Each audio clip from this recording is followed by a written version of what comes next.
Boys Month 2, baby. It's here. It's here. Hold on. It's here. Boys Month. Welcome. I'm Tony from Hack the Movies. And don't worry, if you're watching on Adam's channel, Adam's coming in a minute. This is Boys Month. Okay. We're starting with the Deadpool trilogy. And no better person to start Boys Month off with than my main boy, Adam. Hello. Boys Month! God. Mine's not impressive yet. I have to cover mine up. Okay. you just have to buy like a child's medium t-shirt and then everything looks larger. Yes, today we're talking about the Deadpool trilogy, but real quick, Adam, there's some controversy with Boys Month. I made an egregious mistake. I put the apostrophe in the wrong place in boys. And even though hundreds of people saw the video where I did this, only one guy pointed it out. Only one guy said, is it just one singular Boys Month or is it a month for all boys? That would be Boys apostrophe month. Aside from the homoerotic nature of the name, will there be some gay boy representation? And I told him Joey C will be on an episode, but that's I couldn't believe that no one else corrected me. That really shows you how bad grammar is. It's almost like people don't care anymore when it comes to grammar on the internet. Apparently not. Apparently not. I should have known better. I should have ran it through Grammarly, but I'm not going to let that ruin our life. Adam, I'm very excited to talk about today's films. Yeah. We're talking about Deadpool, the Deadpool trilogy. But Adam, what is the name of the game for our live episodes? Tony, Joey's not here today to do the whole pitch, but I'll do my best. Folks, to keep the lights on here at Hack the Movies and at Adam Does Movies, Super Chats are really the name of the game. It's a special thing. It helps Boys Month continue to thrive month to month. If you want to see Boys Month next month and the month after that, get those Super Chats in and we will never have a woman on this channel again. Yes. You know, you're like Scrooge at the end where he keeps the spirit of Christmas all year long. You have Boys Month 12 months out. I'm jealous of you. I only get Boys Month once a year, Adam. That's right, Tony. There's no girls allowed in this treehouse. I have too many. I try to get them off all the time. I mean, it could be that no women want to come on my show, but regardless, yeah. Yes, please leave a super chat. We will read your comment on screen within reason. For the love of God, if I see the word Olympics on there, I'm ignoring the shit out of it. For the love of God, don't do that. But yes, let's talk about Deadpool, created by Rob Liefeld. Adam, are you familiar with the Deadpool comics or who this character was? No. I knew Deadpool from the one episode he was in the X-Men animated series. He wasn't even in it. Morph turns into him for That's right. Yeah. He's there down in that weird. I don't even know. Was it a sewer or something like a subway station or something? Yeah. So Deadpool was made by Rob Liefeld. I think he is a parody of Deathstroke from DC Comics. He was worked into the Weapon X stuff. Rob Liefeld was a very popular 90s artist. All his characters looked weird and had weird feet, which the movies make fun of his art style. Every 90s comic where everyone's wearing a million goddamn pouches and shit, that's Rob Liefeld mostly. He showed up in New Mutants. He was part of Weapon X. He was just kind of like a whatever character. And then I don't know what happened. Maybe late 90s, but early 2000s, he became a super popular comedic character. He did fourth wall breaks. I went back and I read 2 volumes of Deadpool years ago. Funny enough, that whole Pizza Man scene from Deadpool 1, I remember I read the comic that day. I went to a Barnes & Noble and binged a bunch of comics. So when it happened in the movie, I'm like, oh, I read that.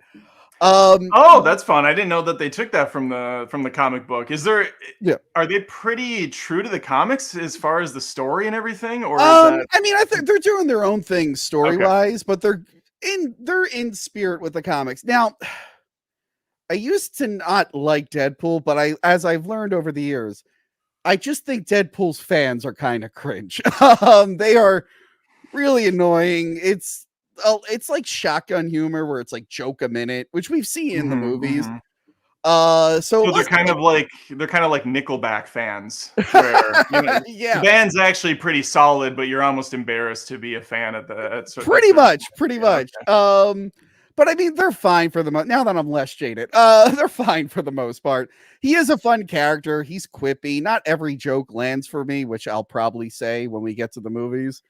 But it's innocent enough. So I read like 2 volumes, and then I read Night of the Living Deadpool, and I was like, what kind of asshole would go back and redo Night of the Living Dead? Please watch my movie, Hack the Living Dead. Anyway, so yeah, basically I wasn't like super into the character, but he started popping up and stuff. He had a whole comic series with Cable. He showed up in that Hulk versus. Remember that animated Hulk versus movie that came out? It was like him versus Wolverine and Thor. I do remember that. Yeah. Yeah, that was like my first like real big exposure to him. He was one of the takeaways from that movie. Like he was really, really funny. He showed up in Ultimate Spider-Man. Basically, people were really starting to love this character. And they were like, all right, time to put him in a movie. And then they did.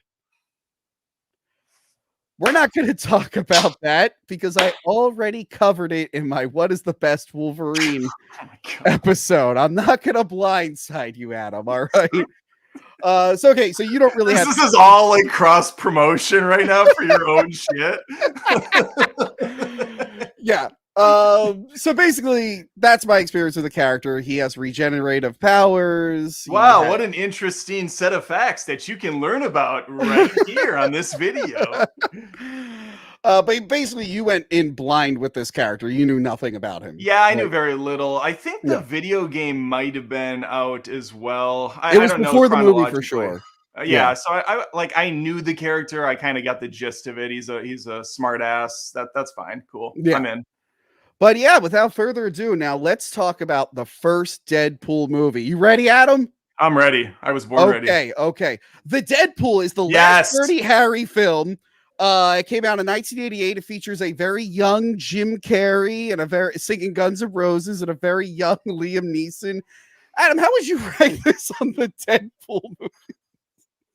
Is that really Jim Carrey? Yeah, he sings Welcome to the Jungle. He's like a heroin addict. I thought his first movie was like Once Bitten or Rubberneck. This is probably after that, but it's still early Jim Carrey. Wow, I had no idea he was in. Well, I didn't know this movie existed. To begin I know. With, so that's phenomenal. Wanted to throw you a curve. Yeah, no, I appreciate that. That's great. Yeah. No, without all jokes aside. So yeah, Ryan Reynolds was very upset with how they did X-Men Origins. And he wanted a second chance. He got Tim Miller, who was like a visual effects dude who did the animated trailer for Arkham Origins. I don't know if you ever saw that. I did. But it was very, very well received. Him and Ryan Reynolds kind of like did this CGI test with Deadpool, and the studio said no, and then they leaked it. And then it took like 5 years, didn't it, for it to get greenlit finally? But the reception was so good, and people really, really wanted it that Fox was like, "Fuck it, why not?" And then not only that, but they recreated that whole little sequence that they made in the beginning. Yeah. Except for they did not use "Holla Back Girl," which I thought was the superior pick for the music. I love the. That would have been great. So yeah, then we get Deadpool 2016. I'll briefly go through the plot synopsis here. Yes, please. So yeah, we start off with Deadpool. He's already in his superhero form. He's trying to get revenge on some people. We learn his backstory. He was a hitman for hire. He hangs out at a local hitman bar where they have a dead pool trying to figure out who will die next. Do we get demonetized if we mention the other actor that was with him in that shot? Yeah, probably. He's nowhere to be found in the third movie. Rest in peace, Weasel. Yes. He falls in love with a stripper, Vanessa, right? Was that her name? It's Vanessa, yeah. Played by Morena Baccarin. I should just the chick from Serenity or Firefly. Yeah, Firefly. That's my girl. Yeah. And Gotham. She was also in Gotham. I'm not familiar. So yeah, he falls in love with her. They want to have a whole life together, but then he gets cancer. Oh no. He's real sad. He tries to break up with her. We flash forward. He apparently does not get along with the X-Men because they're trying to stop him on his revenge mission. But what is his revenge mission? Well, it turns out the guy from Galaxy Quest, of all people, gets budget Agent Smith, right? Yes, gets him to sign up for a superhero program. But really, it's this guy Francis, whose character trait is that he wants people to say his bad guy name. Which is is it Ajax? Is that the name? Ajax, I think. Yeah, it's terrible. him and that girl everyone pretended could act for like 10 years. They are actually just giving people mutant powers so they can use them as weapons. And it fucks them up, makes them look all weird. He wants to get revenge. He's got to save the girl, and he teams up with comic accurate Colossus after 3 films where he basically did nothing. And Negasonic Teenage Warhead has nothing to do with the comics. They just like the name. And they have a fun time together. Now, Adam, how do you feel about this one? I love this movie. Really? Yeah, I'm a big fan of all 3 of them actually, but the first one might still be my favorite because I think it has the best storyline, even though it's an origin film and even though we've seen a lot of it before. Just the way that it's like framed and the way that Deadpool uses the fourth wall breaking and the jokes are hilarious and it was fresh and new and kind of, you know, reinvigorated the comic book scene that was already starting to get a bit stale when Deadpool came out. Yeah, I love this. I revisit this movie once every so often. I think I just rewatched it with my son Connor, who's 12 now. So he feels like he's really, he's seen some R-rated shit now. He's fully in. So we had a great time watching both this one and all 3 of them actually. So the third one theater. So I really like this film. Did you see this in theaters? Did you have a good theater experience, Adam? Did you? Should I say I have a horrible one and then go on a 20-minute rant like you're probably No, I will tell you my theater experience. Mine was great. We got to see this early. And it was, remember how I said I just don't like Deadpool fans? Yeah. I saw it in a theater full of Deadpool fans, but the ones that laugh at like the most basic of jokes. And I think there was a guy who wrote one of the comics that was in there, not like a creator or anything. So I guess people wanted to impress him, even though he had nothing to do with the movie. So Adam, you know how there's like a joke every 5 seconds? Yeah. This theater laughed at every single one of those every single one of those jokes, and hard. They laughed hard. I missed jokes. I was gonna say, did they laugh over other jokes? Perfect. Yeah, they laughed over really good jokes. So I had the most miserable experience watching this. Someone who doesn't really like the character too much at the time and thinks the fans were annoying. And I was totally justified that night. I'm like, I hate all of you. This movie fucking sucks. I can't stand this. I never want to watch this piece of shit again. People were telling me the movie, like, that movie sucked. I never want to experience that again. That was a miserable experience. And then, like, when Deadpool 2 was coming out, I was like, oh, here we go again. Here we go again. And then, like, my ex at the time had the Blu-ray. I'm like, well, let me, like, catch up. Let me pop it in. And then I watched it. And much like I have a similar story with Shin Godzilla, I watched it by myself at home, quiet, and I went, oh, wait. That was actually kind of funny. Oh, wait, that joke landed. Oh, that's what I'm like, wait, I think I kind of like this movie. I'm like, oh my God, it was a total 180 from the worst theater experience ever. It's so sad and amazing how like a bad movie theater audience can just completely cripple the experience. I've had so many like that where you're just focused half on the audience and what they're going to do to piss you off next before like preemptively before they do it, that you're just not even invested in the film anymore. That sucks. So have you gone back since and rewatched? Yeah, I've gone back a couple times since then. I actually really enjoy it. Now, I think I like the movies more than the comics because the comics, I mean, they're Marvel. They know kids are kind of reading them, so they can't go like as edgy. Like they get violent, but I don't know. At least the ones I read weren't mentioning dicks as much as the movies do, or pegging, or anything like that. And I'm pretty sure I just got kicked off Twitch for even saying that. Not every joke lands in the movie, though. There's stuff like I have an example here. Hold on. Like this is kind of funny. Him making fun of Green Lantern. Yeah, yeah. But then he does a couple of times in it. Yeah, he does it again later on. It's like, okay. No, he got it. He got it the first time. This is kind of funny. When they cut to his action figure from X-Men Origins Wolverine. And then he goes, I'll sew your mouth up. And he's like, don't do that. I'm like, no, I got it. I got it earlier. We don't have to keep bringing it up. And of course, this was a joke I did like when he called her Ripley from Alien 3. And I'm like, all right, that one fucking got me. That's great. Yeah. The most celebrated of all the Alien films were Alien of course. Yes, but yeah, there's moments where like a joke that lands for me is where he tells Blind Al, the old woman that he lives with. He's like, I left a bunch of cocaine next to the cure for blindness. It's so good. And I think he goes back later and he finds the cure for blindness. I'm like, oh, that's really funny. Hilarious. Yeah, I mean, I love the baby hands when he gets his hands chopped off, and then he gets his legs chopped off later, and he's got like, he's that's like a in baby. the second one, but yeah. Oh, it's in the second one where he's Daffy Ducking it. That's great. Yeah. I don't know. The first one, it is a fun time, and I love that. I do like the meta self-awareness thing. Now, people get hung up on like where this fits continuity-wise, as if the X-Men movies after 3 had good continuity.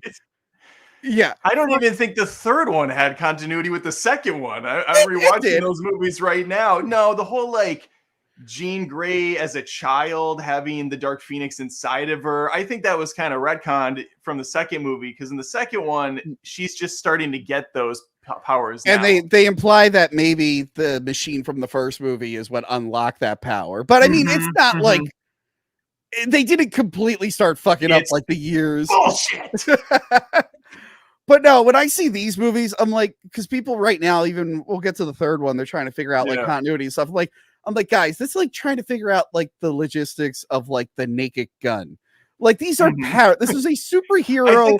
I referenced the Naked Gun in the new Deadpool and Wolverine because I said the plot is trash, and people are like, "How dare you? You hate the new movie?" Like, no, I love the new movie, but the plot's bad. That's okay. That's okay. Yeah, there are some sincere moments in this that I think are a good break from the action and the comedy with him and Vanessa.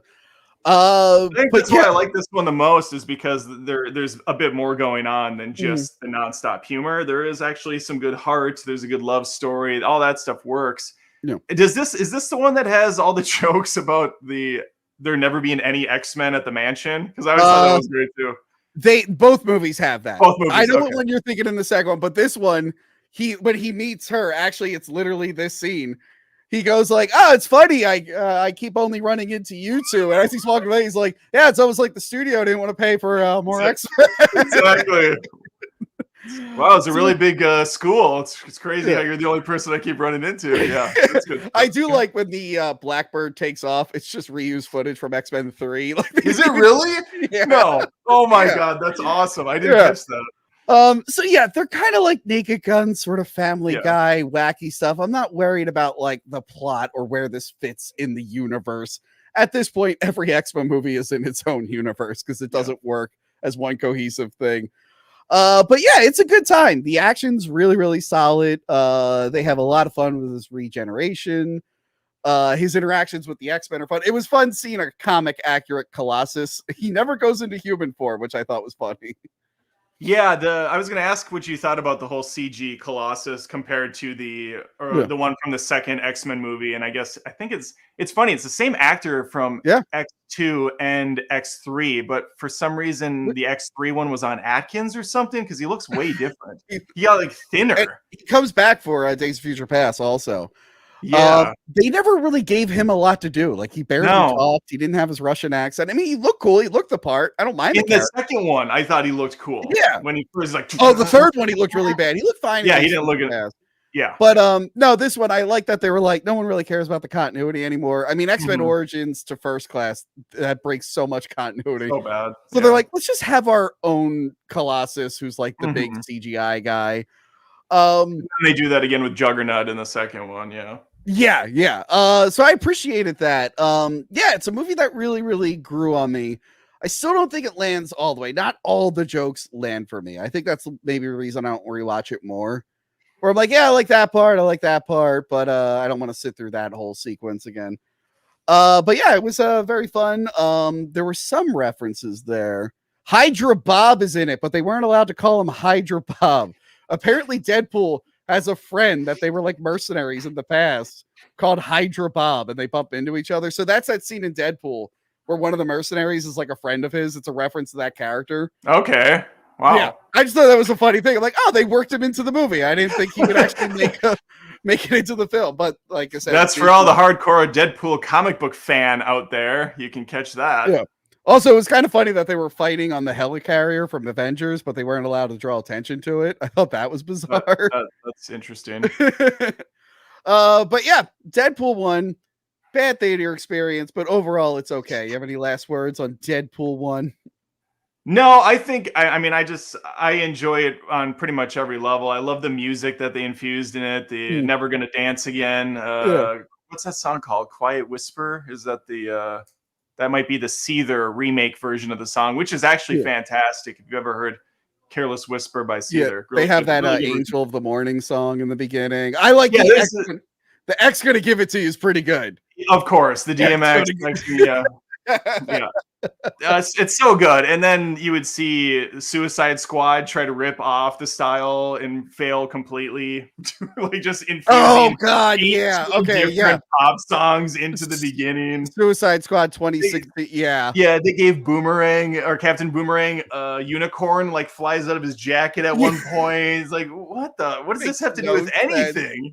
It makes no sense. Yeah, but yeah, this really kind of upped the ante, I thought, and it was an R-rated comedy, which I was talking to someone else recently on another stream, and like maybe it was you. It was probably you. I was talking to some other person. You're like, what's the last good R-rated comedy? And I thought, well, I mean, Deadpool and Wolverine. It's an R-rated comedy. That's the one, because you don't really associate them with comedy straight up. It's a superhero comic book action movie, but no, it's comic book. It's a comedy first and foremost. Yeah, and I think it's good. Then a few years later, by the way, it took off. Like, this movie did super well, better than they thought it would. And I remember they put out like X-Men Apocalypse teasers with Deadpool like narrating to get people excited for that movie, because it was like the next one coming out. And I was like, well, if Deadpool says it's good. Well, they had these movies have always had fantastic marketing campaigns too. I think the first one was when they did all the DVDs for Fox. Deadpool was on the covers. That was the second one, because I own Logan on Blu-ray with the Deadpool cover. That was the second one. They did the DVD covers. That was so freaking good. Okay, maybe they didn't go as crazy with the first movie because they were testing the waters, but the second one, the marketing was peak. I think they put the first one out on Valentine's Day. They were really pushing it as a Valentine's Day movie. That's right. Yeah. So a couple years later, they're like, all right, we got to do Deadpool 2. Why not? Josh Brolin's pulling double duty as Thanos and Cable. And I think he pulls them both off very well. Yeah, he pulls them both off. They're pulling in more characters from the Deadpool comics and X-Men. By the way, I didn't watch the Once Upon a Deadpool. Did you? I didn't watch it. The PG-13 cut. Do you know about that? I did not watch. Yeah, I know that like Fred Savage is at the beginning and he gets a story read to him, and that was about it. Yeah, I've seen a couple clips and I went, I'm good. I did watch the super duper cut in 4K, but it's been a while since I've seen this movie, so I didn't know what they added and what was in the original cut. It would be really funny, quick side note, or related, but it would be really funny if Disney did a Disney cut of Deadpool for like the Disney Plus release. I don't know what that would entail, but I think they could do something really funny with it. Well, it's hard to find. Once Upon a Deadpool doesn't stream. You have to like find a physical Blu-ray of it or do other things to find it. Was it on Netflix for a while? It was on one of those. If it was, I didn't see Disney, it. Yeah, I kept trying to see if it was streaming, and then when I realized it wasn't streaming, I was like, I don't care. Our movie starts, and I kind of get the frustration because we finally get a Deadpool movie, and then Hugh Jackman's like, all right, I'm done playing Wolverine. Yeah. It starts with a fuck Wolverine, which I think is great. That was great. Deadpool is trying to kill himself. He's not able to die, but he's trying. We find out that after the first movie, he decided to kill bad people for hire, not good people. He's a killer with morals now.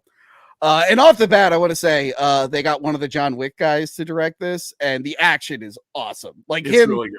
This whole katana fight scene to fucking Enya music is way better than it has any right to be. Well, I thought this was to 9 to 5 by Dolly Parton. It goes back and forth. If there's 9 to 5, and then at one point it's like Enya, and then it goes, maybe that's it jumps around. But yeah. I love this part where everyone's being killed in normal motion, but this guy's running in slow motion. So things are going good for Wade Wilson. He's trying to have a baby with this lady, but boom, this dude comes back and kills Vanessa, which ruins his life. He's very upset. He can't even get revenge because he ends up just killing them all right away. So he's depressed, tries to kill himself. I love the opening credits. Celine Dion. Yeah, but it's like a James Bond sort of opening. Yes. Was the Celine Dion song created for this movie, or was that out before? I don't know. Don't I know. That don't would be know. I know you're amazing a if big she made it. Celine Just Dion fan. I actually celebrate her entire catalog. She's got a lot of good shit. You have all those CDs. I You have all love the them. Tony, this is a true fun fact. I used to paint in the summers with a ragtag crew of people right out of high school, fresh as a daisy out of high school, going into college. And we would have to drive for like an hour. So every morning we get up at like 6 a.m, go through the McDonald's drive-through, and we would blast Celine Dion music and just rock out. We go from Celine to like Metallica to Eminem, but Celine was always the catalyst, and it was amazing. We were You might be the one person whose music taste is as chaotic as mine.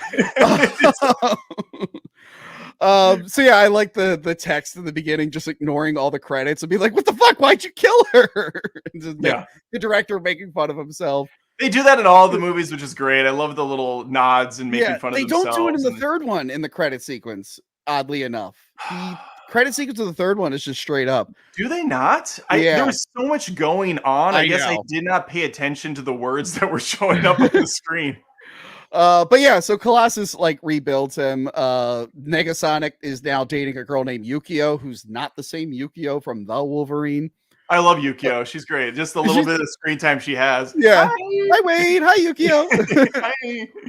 Hi. So basically the whole movie's about like trying to find like purpose and family and whatnot. I do love this moment where he's like, why are none of the other X-Men here? It's funny that it was just the Dark Phoenix cast, because that was the one that just happened to be being filmed at the same time. And did they I assume actually shot this for this movie? It was a quick little, because they were probably on the same studio lot and everything. Yeah, they're probably like, everyone come over for this cameo. But along the way, he's trying to find purpose. So he basically, and a family. So he's like, I'll be an X-Men. He's like an X-Men trainee. They go to like this one house that's like abusing mutants. He tries to save the one. I love his trainee shirt that he's got. So stupid. I like when he's just like, step out of the way, X-Men. We're a dated metaphor for racism of the 60s.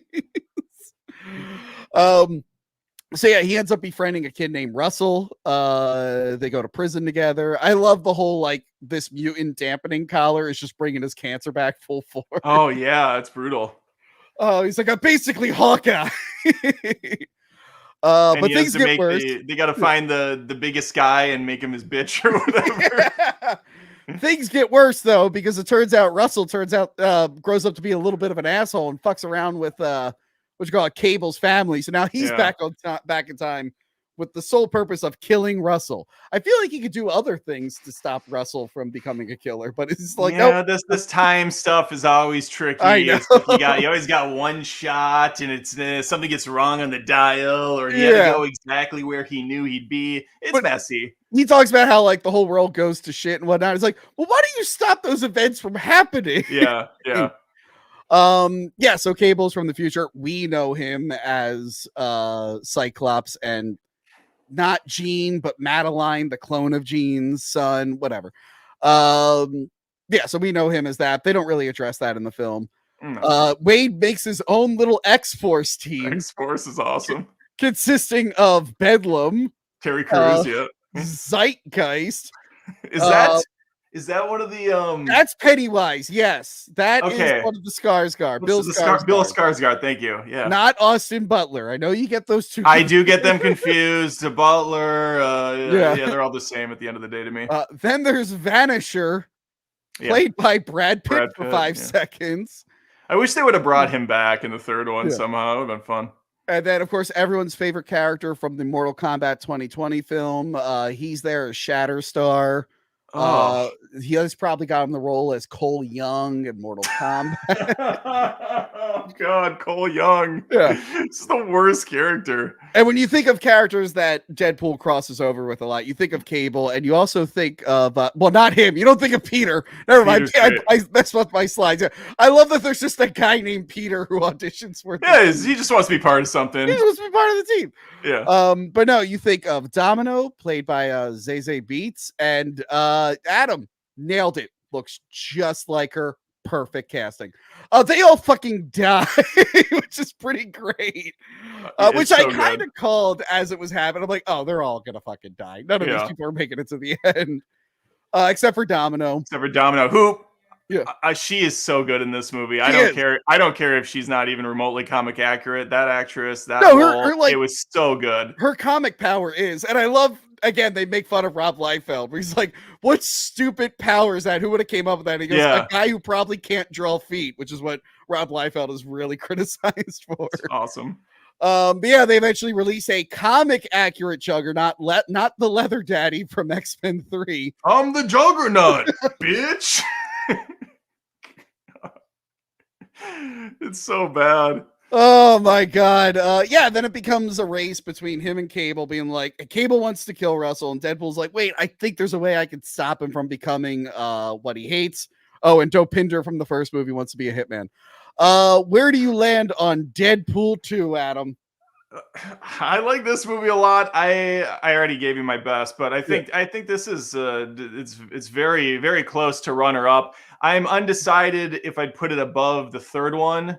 I need to see the third one again. I've seen this one a few times, and yeah, it's like a fine wine. I think it gets better with age. I think the action, like you said, is tighter in this one. There's some great that whole chase sequence. Although, Tony, the opening scene in the first movie is freaking fantastic. That fight in the car going down the highway is wonderful. But the chase scene in this one where Domino's running and shit's just blowing up everywhere, and Deadpool's complaining about how lame she is while cool stuff is going on.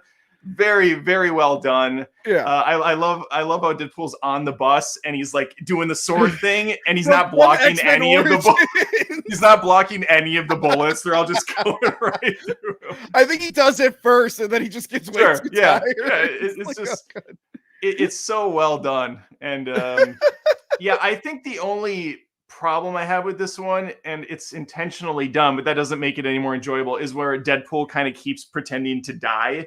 I felt like it dragged on so long. And it's the point, but it's not that funny. I think in the Super Duper cut, they added a few things. Like there's like a folk version of Love Hurts. He like jumps off a building and splatters, and the girl's like, I can't believe he did that. He's like, I can't believe you wore that top today. Like he's just being really mean. So yeah, I think they add it more in the Super Duper cut. Okay. I like this way. So going into this, I'm like, I finally like the first one, but I don't think it's great. Okay.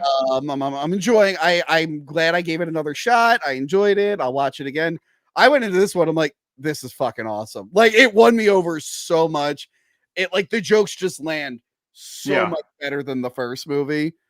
There's less of that. Yeah, they've established the characters, and now you can just have fun with it, sort of thing. There's less of the like sort of easy family guy. Like a joke I don't like in the first one is when the car's flipping. He goes, did I leave the oven on? I'm like, okay. But I love it. I thought that was hilarious. I don't know. Like, I don't know. It just freeze frames. And he's like, huh. I think it's great because it was such a the character well, so maybe that shtick is old hat for you. Bring up chimichangas more often. Yeah, that was always I knew him for that as well. But that joke never for me that was like a great introduction to the stupidity of the character and just how absurd he is. Like he's killed 8 guys at this point. Yeah. Cars are just it's bedlam everywhere, and he's like, oh, I wonder. He's not even his head's in a completely different place. Yeah. That's funny. That's funny. But here it worked. There was nothing like that took me out of the movie. All the jokes worked, and I like that the fourth wall breaks are basically what defines the character now. I love him like talking about how good his movie did, how it's like it was just under Passion of the Christ for like most successful R-rated movie. Yeah, they're having fun with the X-Men stuff. Like, hey, he makes his own X-Men team, which I thought was funny. Yeah, everything just lands, and I know we're not supposed to like him, but Weasel, played by TJ Miller, TJ Miller. Yeah, he's great in these. I His comedy yeah, works perfectly in this type of. I know In he's a this type of role. weirdo in real life, but Yeah, well, they're all weirdos in yeah, real life. We I can't go love that that road. he just gets kidnapped and sells them all out. Like he tells them the entire. Yeah, that's great. He's like, and warning, there is a wind advisory in effect. And then later on, he comes back. He's like, I just want you to know, I told him everything. So good. And this is the one where he gets cut in half. And he grows the. He's got the baby feet. Yeah, it's the hand in the first one, and the baby feet in this one. Yeah, that's right. That's right. It was the hand in the first. Yeah, because he cuts it off while he's getting dragged away. Yeah, I do love when Domino comes in. She's like, "Oh my god, I've never seen you without your mask on before." Like she's horrified by him. No, everybody gets like three cracks at his appearance. I do think the final act of this one, just overall, feels a little tame in comparison to the first one, and that's maybe why I push it a little higher. Because the final battle at the school, you have the Colossus Juggernaut fight, which isn't great, I don't think, and him getting defeated by getting the cable shoved up his ass in the pool. It was like that was funny because Juggernaut kept mentioning wanting to shove things up asses. Yeah, so he kept bringing it up. Which on my second watch, I'm like, I didn't realize how much ass stuff he kept talking about. And so like, I'm like, oh, it kind of makes sense now. The foreshadow, the ass shadow. Yes, you're right that neither of them, like Ajax wasn't that cool of a villain. I didn't really care about Angel Dust, whatever her name was in the first one. And in this one, there really isn't like a clear villain. Like Cable's kind of the villain, but it's actually the school guy, but Juggernaut kind of overshadows all of them, but he's not the primary antagonist. Not that there really needs to be one, but no, I enjoy. Like you said, the action might not be great in the end, but like a lot of the stuff that's happening with like the time travel, I love his death scene. How he just refuses to die. Yeah, too much. It was too much for me. Like, no, okay. I liked it. It was just enough. The carry-on joke, when they do that, it's hit and miss. I think it worked perfectly in Team America World Police, where he's throwing up on the ground. That was the one that. Oh no, Tony! I don't want to freak you out too much, but you've frozen a couple times. It's all right. It's okay. We're good though. I think so. We'll keep pushing past it. I didn't freeze on my end. I'm not getting the internet signal. As long as you're not getting that internet death ray showing up. I'm not a robot. Okay. I'm not seeing anything in the comments. Okay. I swear to God, I did 2 test streams to make sure this wasn't an issue. I'm going to blame you. I'm going to say that that's on your end. It's very possible. But yeah, so I liked Cable like going back and like changing the events a little bit. I again with Domino's stupid, dumb, lucky power. I love when they're like, there's a combination of the things. She's like, try 7, and it just works. No, the one thing I loved was that there's like a guy named like Black Eddie or something who's clearly a white guy, and like Cable kills him.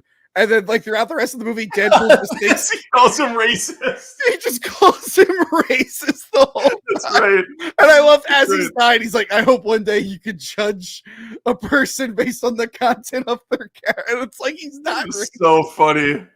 That was great. And then they had the one joke about the dude that looked like Jared Kushner, which was really funny. I just thought to myself, so did they like do a casting call for a guy that looks like Jared Kushner so they could do that joke? Or did it just lead to that at some point? And the violence is like really graphic, but also very comedic. Like when Deadpool falls and he doesn't have his healing power and his back just breaks on the table. Like that's hard to look at. I like when Domino is fighting that one guy and he falls on the bed and the cabinet comes and just rips his head off. Just everything works. Here's a nerdy comic question for you. Logan feels everything. He makes that very clear in all the movies. He feels all the pain. Does Wade not feel anything when he gets killed, or is it just he laughs it off so much that I think he just laughs it off. All right. Yeah, okay. I think it just especially in the third one, it's like, dear God, this guy's getting absolutely destroyed here. Why is he not in any sort of pain at all? Yeah. Also, I do like that he had to tape himself together. He had to tape his suit together.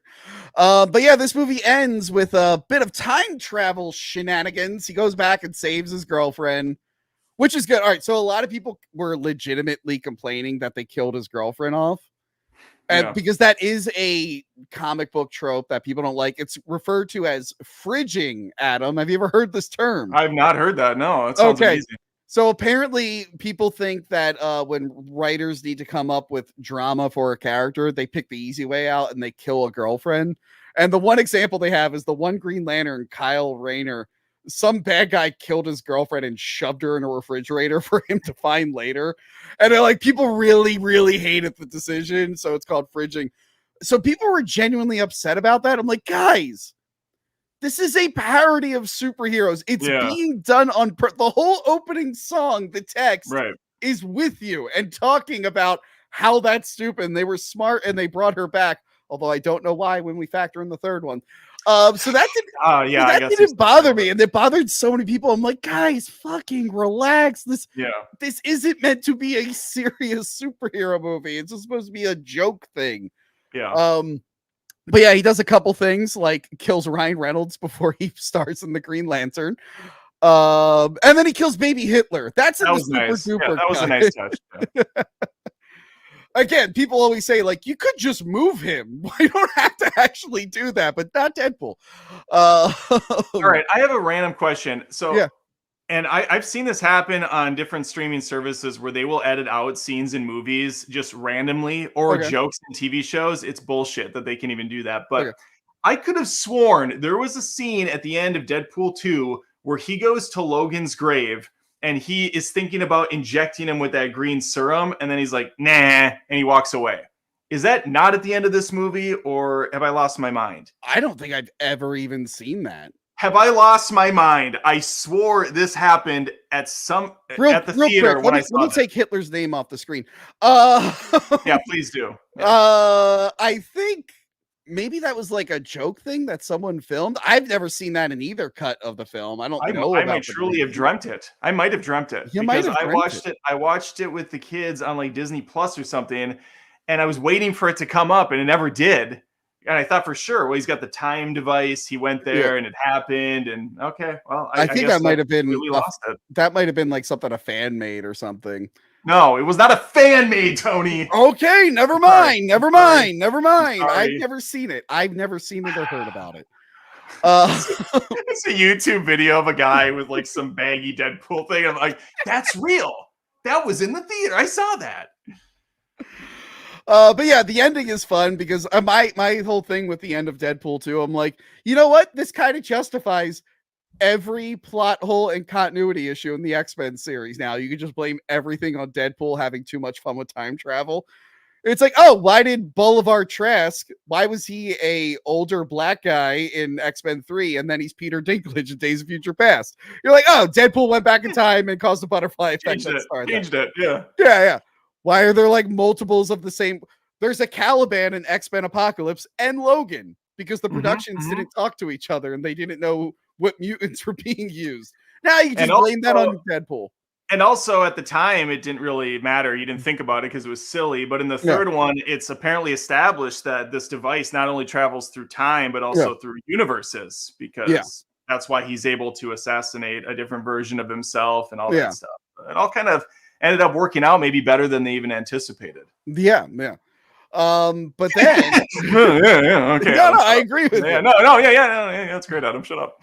That's all I got to say about Deadpool 2. I really, really love this film. And now that brings us to Deadpool. DP3. Yes, DP3. Deadpool and Wolverine. They brought him back, baby. You know, kudos to Patrick Stewart. I don't think he ever said he was retiring from Professor X. So when they brought him back, it wasn't as annoying. Yeah. But it really felt like that was the end of Hugh Jackman as Wolverine. He's not getting any younger. But I guess they gave him Disney money and he's back now. Should we tell people? Oh, okay, go ahead. Sorry. I was going to say, yes. Spoilers. The movie has been out for a week. If you haven't seen it in theaters, or you could actually watch the whole movie in its entirety in 2-minute segments on Twitter right now. You watch it right now. No one's taking it down. It's so bad. You bring up any of these social media apps and it's like 30 seconds of a spoiler just right in your face. These people suck. Look, look, my whole thing is if you're going to spoil something, make it very funny. Yeah. I tried that with Avengers Endgame, and a guy went off and started tagging my employer saying that I was like a Cuties fan and stuff. But I thought my joke was pretty funny. I ever told you about this? The Avengers Endgame thing I did? Maybe, but I rarely listen to what you say. So go ahead and say it again. I got to see the movie early, and I was just like, it'd be really funny. And I'm like, hey guys, Avengers Endgame's going out. Not everyone's going to see it, so please don't say things like Iron Man dies. It's not fair to the people who haven't seen it. I thought it was really funny. Oh. And then this guy tagged everyone I work for, just making up horrifying things because I spoiled an Avengers movie for him. Yeah, you spoiled it. I'm like, I've never been so mad at someone for a spoiler that I'm like, I need to ruin their life. Well, Tony, you should be that mad, okay? Because this is life for us. This is our church. This is our religion.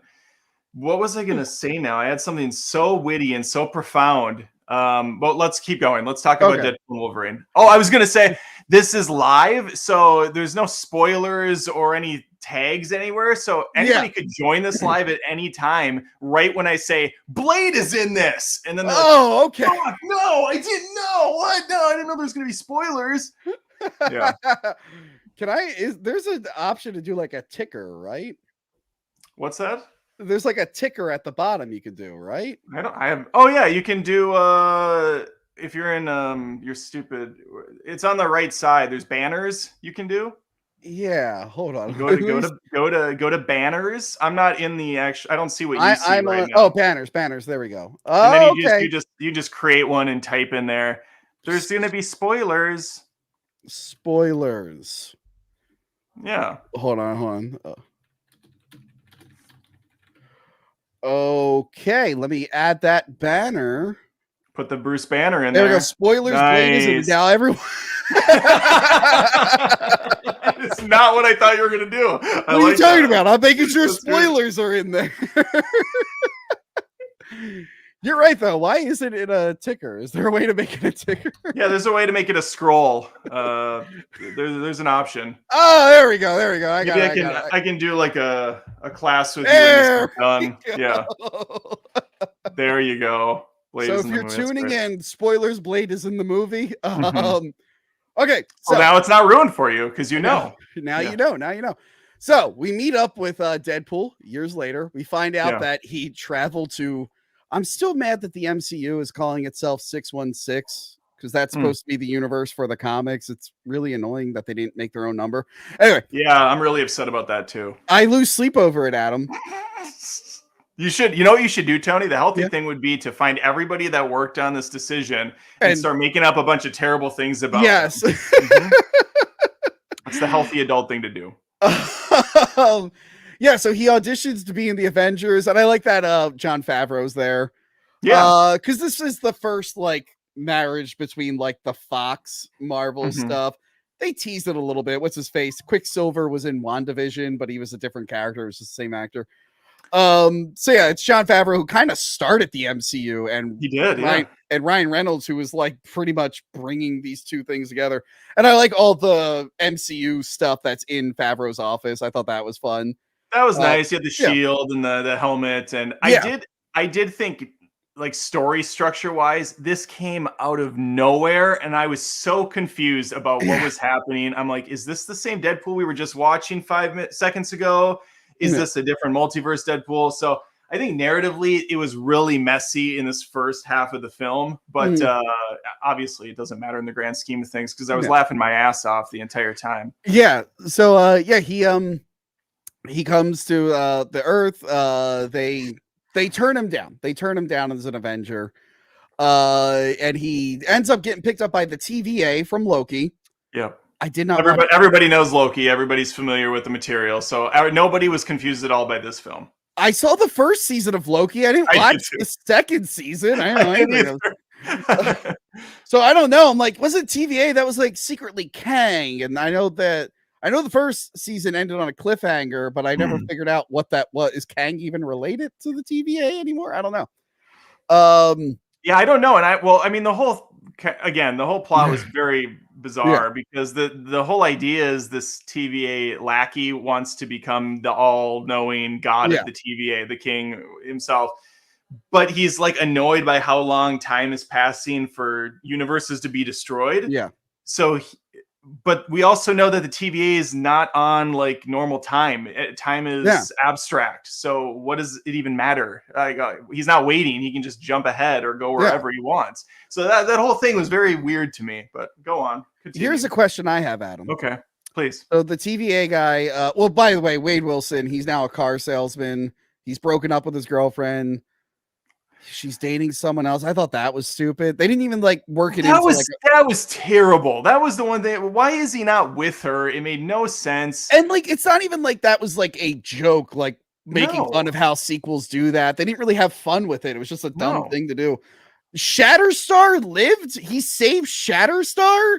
Had to save Shatterstar. And none of the other X-Force guys besides Peter. Yeah. Cable's not in this. Domino's nowhere to be found, and it could just be actors and scheduling, but they're not even referenced. So anyway, he's lost in life again because he feels like he failed. Mm-hmm. He gets picked up by the TVA, and they tell them that they want him to enter the MCU. Adam, I have a question. Please, yeah. But why does Paradox want Deadpool in the MCU? No one knows. That's the paradox of it all. That's the no, it makes no sense anyway. He doesn't need Deadpool. In fact, Deadpool only gets in his way. So why? But I know this is comic book based or something, but the whole Mad Max Furiosa world makes zero sense to me at all. I don't even know why these people are being kept alive or why they're hanging out. Yeah, it's like they mentioned in Loki when they like zap you, they just send you to the very end of time. Like you're but why? Why not just that's just where they send you. I know in season 1 they didn't even know that that's what that did. They thought it was just killing people, and then they found out that it takes you to that area. And then only if you use the zapper, though. I guess so. Yeah. Where do other people go? That monster Eliath eats time, basically. All right. But yeah, so I was waiting because I'm like, okay, there's got to be a reason the bad guy wants Deadpool in the MCU. And I'm sure it'll get revealed in part of his master plan. And it never does. They never come up with a reason why he wanted Deadpool in the MCU. But it turns out Deadpool, I guess, takes place in the Logan timeline, which wasn't actually connected to any of the other X-Men timelines. Who cares? Yeah, that was also really confusing because that would mean that the timeline that Wade's trying to save currently in another 6 years is going to go to shit anyways, and all the mutants are going to die because Professor X has a really bad headache, right? Isn't that what happened? Well, that and then there was that company that was the bad guys were tampering with the food that was and they were killing off. I mean, it was like a post-apocalyptic world in Logan. Not so much a post-apocalyptic world. It was pretty dour. It was just a world without mutants, basically. Pretty sad. Yeah. It was it was Children of Men-esque is how I would describe it. You know, it's not great. So yeah, he tries to go save Wolverine. And okay, we got to talk about this. Yeah, please. They knew that they would be undoing Logan, and people would get upset about that. Yeah. And people would say it's disrespectful. They knew that people would be like, oh, it's like you're dancing on their grave. Yes. And they did the best thing for comedic purposes they possibly could. They literally had him dig up his skeleton, dance all over his grave, completely decimate the corpse. And people are like actually getting offended. Like, this ruins Logan. I'm like, this is a joke movie. Like, you don't have to consider this canon. You can watch Logan in a nutshell and it's fine. It exists. I thought it was perfectly handled. I was laughing my ass off. I mean, he's got the husk of him next to him on the he's using his bones to beat up TVA officers. Dancing to bye. And I'm like, puts on his claws and he gets one stuck in a guy. I know. It was like the perfect way to do it because you're gonna piss people off and like, well, let's not even try to be respectful. Let's just go nuts with it. Let's just really do the most disrespectful thing we can possibly do. It was great. Yeah. I thought it was hilarious. I do love people right now trying to compare Deadpool dancing to She-Hulk working. And they're like, well, why didn't you like this? Is it because you're sexist? And I didn't watch She-Hulk, but that's exactly why. Yeah. I guarantee you, if I watched She-Hulk, I probably wouldn't have cared about her twerking. Just like I don't care about Deadpool dancing. Yeah, I don't know why we're trying to make this a thing. I actually watched all of She-Hulk. I found it to be incredibly disposable, like Saturday morning cartoon, Yeah. fodder. It wasn't like, I don't know. It was a comedy, stupid, jokey show. That was the idea. Yeah. I just didn't find it very funny, but I didn't think it was insulting to the MCU and their precious universe. No, it was just That's kind how of a misfire. I didn't watch it, and I'm a big Hulk fan, and I always wanted to see a live action She-Hulk, but the state of the MCU, and then I heard like the early reception that the jokes were like really terrible. I'm like, I'm just not even gonna bother. I'll get to it one day. Also, that actress Tatiana Maslany or something like that. Yeah. She's really good. I used to watch Orphan Black with her, where she played like five or Jesus. Whoa, God. Oh my God. I used to watch it. Don't say that I didn't watch it. Electrocutes me. She played like 5 or 6 different characters in the show, bouncing off of each other. Really, really good stuff. The first couple seasons. So I like her. I didn't want to knock on her because she did a great job. Yeah, I mean, I'll watch it eventually at some point if it ties into something. Or maybe I won't watch because I didn't watch Loki season 2. And I'm like, should I know what's going on the TVA? And I'm like, I'll figure it out. But no, I didn't care about either thing. I thought the bye thing was funny. That was very funny. Yeah, they really kind of owned it. So yeah, he finds out his what's called anchor being is dead. We're not even going to try to describe anchor beings. It makes no sense. Oh, that was that was dumb. Yeah, so it's just dumb.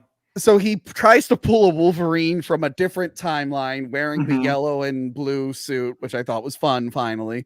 Yeah. But it turns out he sucks. He's the worst Wolverine. But don't worry, he tried other Wolverines. He tried a bunch of different... Okay, so I like that they were like, all right, we're bringing Hugh Jackman back. He's always criticized for not wearing the suit, and the suits that he did wear looked nothing like it. They're like, not only are we going to give him the yellow and blue suit, let's give him every iconic suit he's ever worn. So we have the patch Logan. We have the X-Men Age of Apocalypse Logan. I love the brown and yellow suit. That was... Yeah, when Hulk dropped in and, oh man, you kind of wanted to see a little bit of that fight. I wanted to see just a little bit. You wanted to see the fight. Yeah, because when I was a kid, obviously yellow and blue was in the cartoon. But in the comics, the little bit of comics that I had and the trading cards, it was like they were going all in on that yellow and brown. So like, I always wanted the yellow and brown suit on screen. So that was cool. That was cool. They probably had the fight all completely storyboarded out, and they were in the middle of animating it. And Kevin comes in. He's like, "Oh, we actually hate the Hulk over here. We're not doing anything with him. Okay, he's done." Yeah. Well, the Hulk issue with his solo films is that I know they don't have the rights. Yeah. They don't have rights. But I do appreciate that they're like, not only are we going to give Wolverine his comic accurate suit, we're going to give a lot of these other people their comic accurate suits, and even Pyro shows up with the comic accurate suit. Did you recognize that was Pyro? Yeah, right away. They showed him in a trailer like a while ago. So I know, I saw the trailer. I didn't know that was the same dude. I know. Until he was probably on screen 5 or 6 times. And I thought, oh my God, that's fucking Pyro. It took so long for me to realize that. And I just rewatched X2. Yeah. So their whole story, it ends up being like a road trip sort of buddy movie. They get sent, the TVA sends them to the end of time, the void. They have to deal with Professor X's evil sister, twin sister, who has mind powers, has a bunch of powers. They run into a lot of other variants that were deemed not acceptable for the timeline. They have to figure out a way to get out of the void, back to the TVA, and save Deadpool's universe. Deadpool lies to Logan and says they might be able to fix your universe, but it's an educated wish. Wacky hijinks ensue. Wacky hijinks ensue. Lots and lots of cameos, lots of inside meta jokes. Adam, where did you land on this bad boy? I really loved it. I did not like the plot, but I thought the movie was really funny. So overall, a great time at the movies. I took my 15-year-old, my 12-year-old daughter loved it, son loved it. Even if 30% of the jokes and references went right over their heads, we still had a great time. It's hard to even place this one right now because I've only seen it once.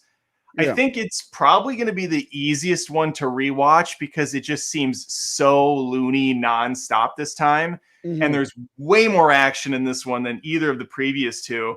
The Logan Deadpool fights, there's multiple, both great. The 2 or 3 times they fight, You have the opening fight, which is phenomenal.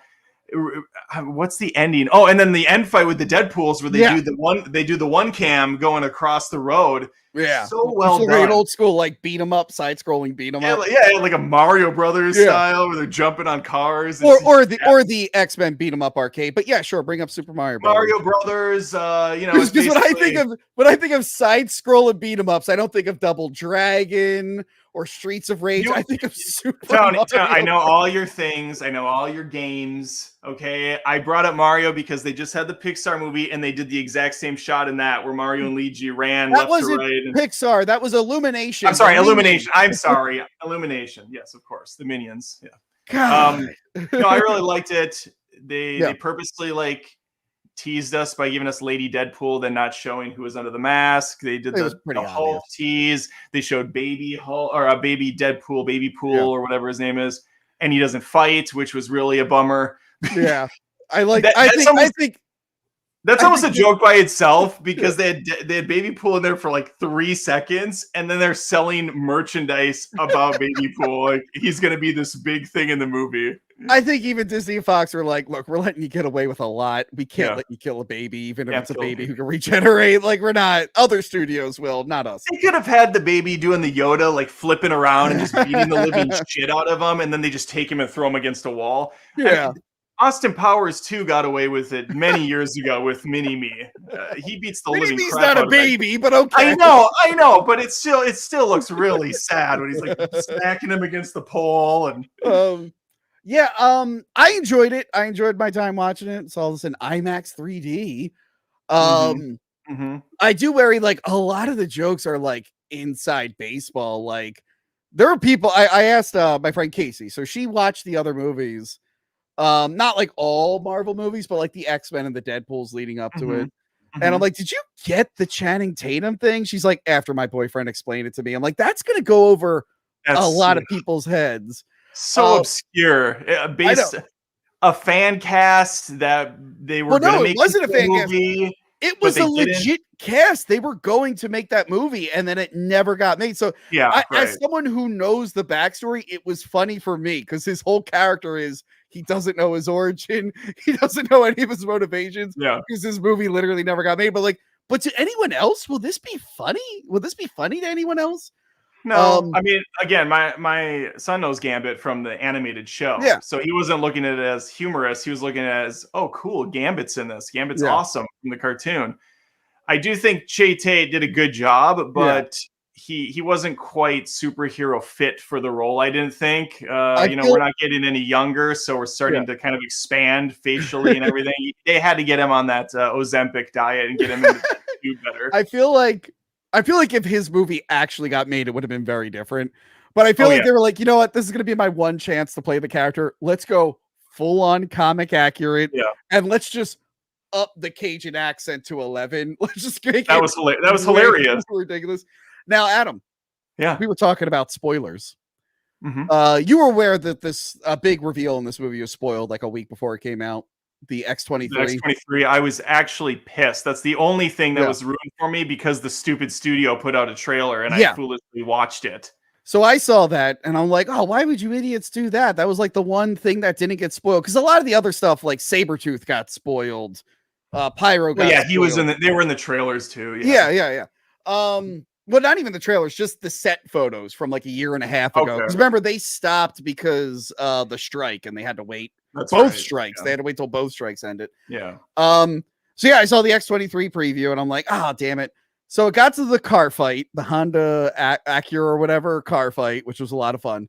And I see that they're about to get rescued by someone. I'm like, all right, I know this is X-23. It's already been spoiled. I have to pee really, really bad.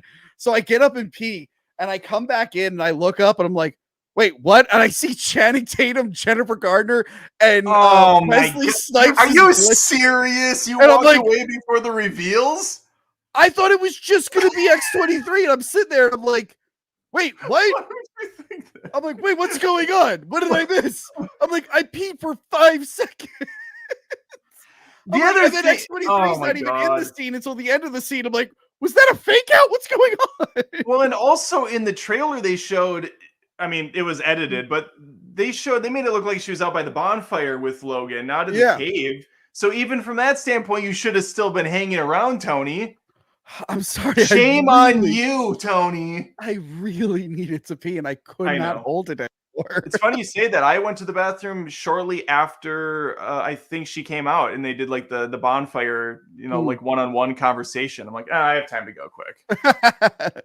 Yeah, that would have been a good time to go pee. Yeah. But yeah, don't worry, Adam.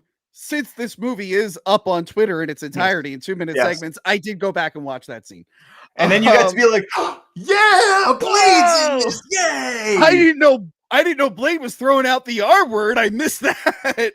I do appreciate that they were like, you know what? A lot of our movies, we're trying to appeal to certain demographics, and it's not working. Yeah. Let's do one for the white guy, the white edgy boys. Let's give it. That's right.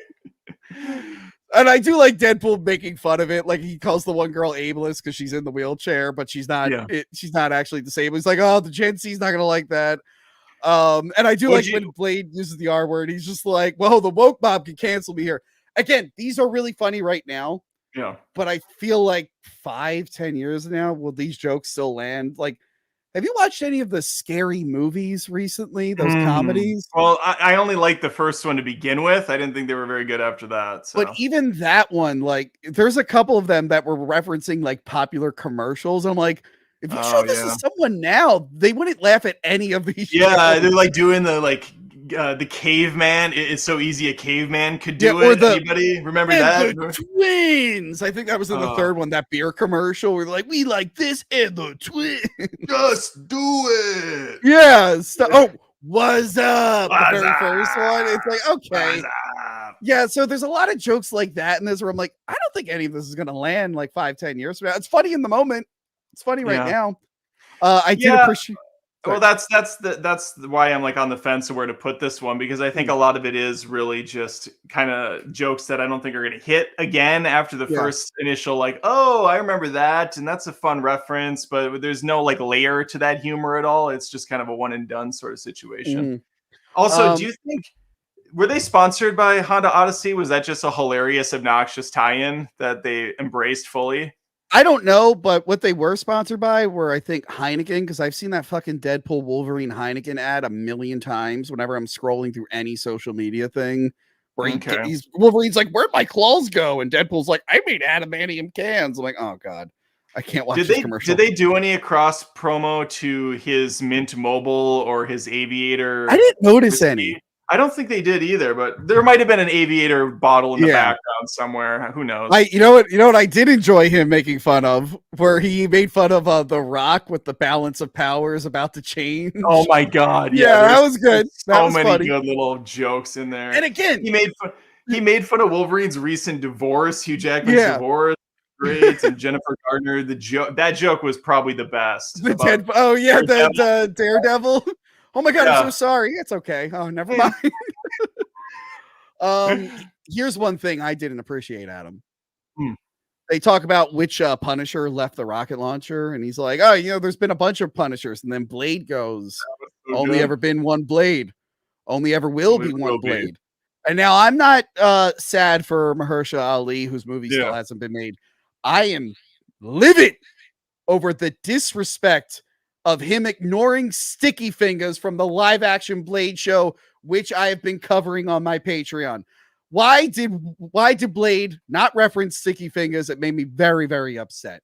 I think there was also, and I could very well be wrong, I've been wrong several times every day of my life, that there were a couple of direct-to-DVD Blade movies as well. No. Okay. Well, one... Here we go. An actual explanation is that the one from the show is technically the same Blade, so you could say there's only one Blade. No, see what they do, and they're still doing this to this day, Adam. They take the 2-part pilot and they label it House of Chthon, and they package it with the 3 films to trick you into thinking it's a 4th film, but actually it's just a pilot for a TV show. Oh my god. They did remember when Fox did that with Family Guy, the Stewie Griffin movie, and then it was just like 3 or 4 episodes of the show that they ended up putting on the season anyways. It was like an extra cash grab. Fuck you. Nice, love it. What else did they do that with? Shit, there's something else like that, where they like try to sell them as movies, but they're just episodes stringed together. Well, I think the most disgusting display of capitalism I've ever bared witness to is when Fox did it with the Rogue cut of X-Men Days of Future Past. The Rogue, Oh yeah, remember which I covered recently. Yeah, and that movie's way better because you actually have Rogue in it, and that yeah, whole you took who was essentially kind of the main protagonist of the first movie, and to a lesser extent the second film, the fish out of water character, yeah. and you put her all over the posters and then rip her out of the movie so that you could resell the DVD down the road as an extra. That's so disgusting. And she was all over the posters because Yeah. at that time, Anna Paquin was super popular because of True Blood. It was Yeah. really picking up. So Fox is like, how can we double dip on this movie? We'll cut out 15 minutes of it and just repackage it as the Rogue cut. Yeah, that was kind of fucked. Awful. I did like, so as someone who grew up in the awkward 2000s, the awkward years of superhero movies before the MCU, it was fun seeing them revisit like Elektra and Blade, like, and I like their whole thing. Like, we never actually got endings, although they're all killed off screen, so they'll probably come back in Secret Wars. Whatever.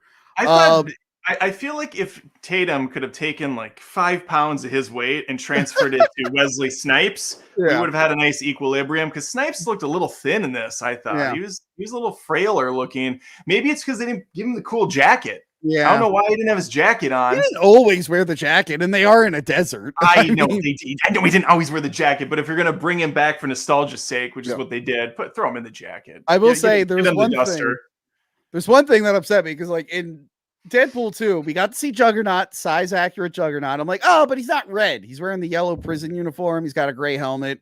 I hope he's red in the next movie. And instead, we got to return to Leather Daddy Juggernaut, played by a different actor. And I'm like, I was going to say that's not the same guy. No, not the same guy at all.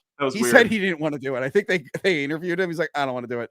Yeah, the only ones that returned are Pyro and Tyler Mane as Sabretooth.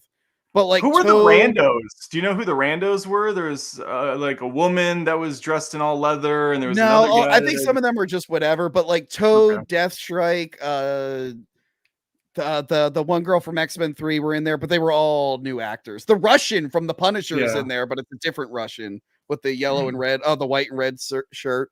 Oh, they had what's Ezekiel or whatever, the night. Oh, Azazel. Yeah, he showed up again. There is one joke that I expected them to do, and that was the Johnny Storm, Chris Evans joke. That was brilliant. And brilliant. The problem is there were interviews after Deadpool 2 came out that they were going to do that for Deadpool 2 during the audition scene. Like, and they talked about, you're too in, Tony. You're too. I know.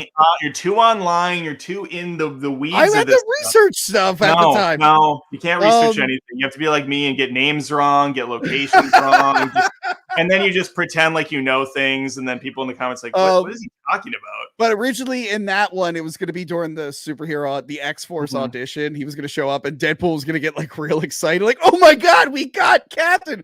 But then he was going to take his suit off and show the 4 logo, and they were like, "No, we don't want you." Instead, they did it in here. They did it in a different way, like that. They just and he wasn't only killed him, and he wasn't only Johnny Storm, but he was also like some Bronx version, like a really heavy, way more New York than he was in those other two films. I kept saying he reminded me of Dennis Leary from like the Ref or Demolition Man, especially at the end when he went on that long monologue. Like, I want to be put in jello, running around naked. It's straight up. It was straight up Dennis Leary. I feel like he watched a movie by him and said, "This is what I'm going to do for the role." Yeah, the bad guy was it Cassandra Xavier? Cassandra Nova. Cassandra Nova, sorry. I do like that she was more interesting than the previous bad guys, like the bad guy from the Essex School and Ajax. She's more interesting than them. Still not great. Cable's better. Cable's cooler. Yeah, but I don't really consider Cable like a bad guy. He kind of stops being the bad guy for a while.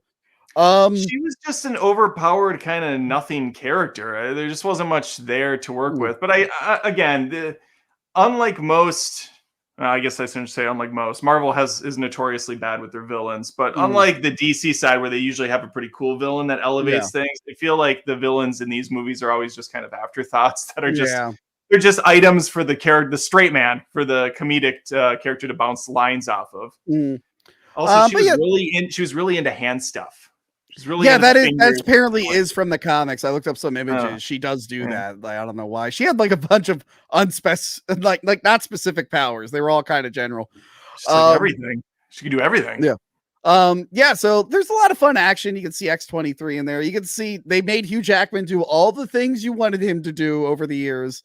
I appreciate once he put the mask on, he kept it on for like the whole finale. Like, okay, I kind of like that. It made it worth it. Yeah, I mean, the mask was it was weird. The mask at some points it looked really good, and at other points it looked really cheap and kind of flimsy and like something you could make it home yourself. There was a mask at the end of The Wolverine, which I don't really care for that film. But at the way end, do you remember they teased the golden brown mask? That's the deleted ending. That's the deleted ending. That's the fan-made film. It's the same. No. That is a real. I'm joking. I'm just bringing it back to my. It just didn't make it into the movie. You know, now that I think, when you said fan-made, maybe what it was is it was just they took two things and they combined it together on a YouTube video, and I seriously thought that was like they just showed the Wolverine grave, and then they showed Logan. I don't know. I'm so gone. But anyway, the scene in Wolverine or Deadpool and Wolverine where he's looking at him and they're doing this Armageddon, Wrath of Khan kind of sacrificial goodbye. Yeah. Logan looked weird in that the camera angles they were using just did not work for me with remember, that mask. They are also adding a CG element so he can move his eyes, so that might be a whole thing. I think he did wear an actual mask, but because of the CGI eye thing, it's not like the fucking last Thor movie where you could tell they were like, we don't know what we want this helmet to look like, so we're just gonna CGI it in later, and it just looks awful. So bad. It's and like, what does he say? Like Rachel or whatever Jane? Yeah. But it's like floating on his head. Like, this looked like good. Like, they knew what it wanted to look like. They had an actual one on set to match it to. Half of Thor Love and Thunder felt like floating heads. He was constantly weird looking in the there was floating heads. Remember the kid that floated? A literal foot. That was a movie that, like, have you seen any of the deleted scenes? Like, it was a completely different movie. Zeus was like a good guy at one point. They just shot so much and then reshot it. They didn't care. Well, I think Taika, he essentially said in several interviews he didn't give a shit about this movie. He was just having a fun time and getting his paycheck, which is pretty sad to hear, but also whatever. I mean, I get it, but don't waste my time. Right. Like, give it to someone that wants it, then, jackass. It was nice I'll go rewatch Jojo Rabbit. I like seeing that, like, Marvel has really been, I don't want to say struggling, but like they're not really landing the hits recently. And I like how this movie is addressing the mistakes they've made. Like Deadpool says, you're coming in at a bit of a low point. And I have no idea what Deadpool's talking about. What could Deadpool possibly be talking about, Adam? What could he possibly be talking about? Oh, jeez. So it was nice to see them being self-aware. It's weird that the time travel stuff from the end of 2 didn't really factor into this at all. Again, I thought the bad guy paradox, like something Deadpool did while time traveling is why he wanted him. But he says there was a lot. Yeah, it seemed like there was a way easier way to explain this silliness away than the whole the anchor human and having to jump between dimensions and stuff. Yeah, I don't know. It got a little. And messy. Again, like I know, like the first 2, I don't really care about the plot too much. No, but you have to at least be able to kind of get where you need to go from point A to point B. They weren't as complicated as this. No. This had a very complicated plot for what's supposed to be a jokey superhero parody. And a lot of exposition.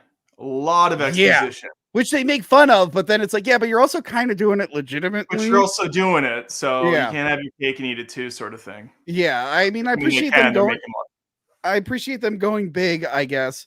I hope Hugh Jackman's done. Like, come on, he's really. I know they're joking till he's 90. he's fine in like the Deadpool movies, but can we get, if we're gonna bring the X-Men back, can we get like a younger dude to do it?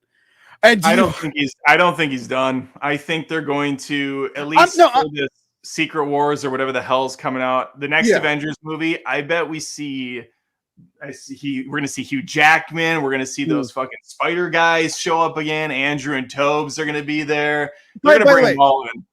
I'm fine with that. I'm just saying, if the MCU is getting their own X-Men team, you could still have Hugh Jackman and do all that shit. Yeah. But the MCU, it'd be nice if they had their own Wolverine played by like a younger guy. Did you, by the way, I don't think it's 100% accurate. What did you think of Short Wolverine, comic accurate Short Wolverine? That was very funny. I laughed out loud. I think that guy was like 4 foot. I think Wolverine's supposed to be like 5'2". I think they made him a little bit shorter than he was supposed Wolverine to be. is 5'3", I believe, in the comics. Yeah, and that guy was that guy looked way shorter than that. It was very funny. And they Henry Cavill Wolverine looked very off to me. He didn't look great. I mean, he always looks great, but I mean, comparatively speaking, I don't think we go with him for the next Wolverine. I mean, it was a bad wig and stuff. I mean, Hugh Jackman's worn a bad wig. There's that scene in X-Men 2 that's a reshoot where his hair just completely changes and he has fake mutton chops on. X-Men 2, X-Men United is perfect. So I don't want to hear any negativity about that. No, it's a good movie, but there's that scene at the I'm joking. That scene at the very beginning where it changes. Again, I feel like I only talked to you, but someone told me, and maybe it was you, that the Bye Bye Bye song at the beginning of Deadpool and Wolverine is also a reference to a Wolverine song because he hates Bye Bye Bye. It was in X-Men 2. It wasn't me, but yeah, in X-Men 2, when he fires up Cyclops' car, Bye Bye Bye plays. And he's like, oh, yeah. That's okay. Maybe intentional. I don't know, but fun either way. I don't know. Yeah, so overall, I enjoy Deadpool and Wolverine. I'm not going to be, again, I'm not too hype on Marvel stuff these days. I wonder if it's going to be like No Way Home, where I enjoy it in the moment, but when I think about it later, I'm just like, a lot of that didn't really line up, did it? A lot of that made sense. I've been on record several times saying No Way Home is not that great. I think the final act is wonderful when all the Spider-Men come out, but everything leading up to that, you want to talk about a bad storyline. The plot of that movie is legitimately boo-hoo, my kids didn't get into the college they wanted to, so now I'm gonna fuck over everybody else. Ridiculous. The rules didn't really make sense. Like everyone who knows Peter Parker, it's like, okay, well, did he know? I don't think Electro knew. Not like he met both, but he didn't know that they were the same person. Yeah, it was real clumsy getting there. Look, that was a COVID movie. All right.